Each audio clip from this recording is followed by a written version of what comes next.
Биз ар дайым боорукерлигибиз менен, берешендигибиз менен өзгөчөлөнүп келген элбиз.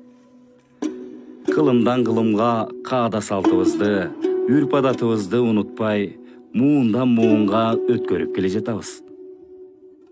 Бирок убакыт өткөн сайын биз баалуулуктарыбызды туура эмес кабыл алып бараткандайбыз. Берешендик менен боорукерлигибиз куру намыс жана ысырапкорчулукка алмашып кетти. Салтыбызды карманалы, бирок ысырап кылбайлы. Аша чаап кетпейли. Аза күтүп, жакын адамдарыбызды акыркы сапарга узатып, кайгыга батып турган учурда мойнубузга ашыкча түйшүк илинип жатат. Кээ бирлери карызга да батып кетип жатат. Ысырапкерчиликте жакшылык жок. Ал эми жакшы, сооптуу иштерде ысырап жок. Ошондуктан каражатыбызды туура жакка сарптайлы.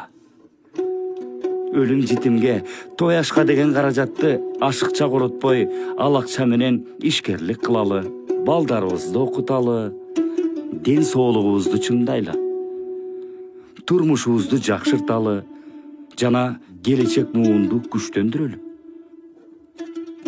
Ар бир колунда бар билимдүү, ден соолугу чың, күчтүү жаран. Бул мамлекеттин ийгилиги.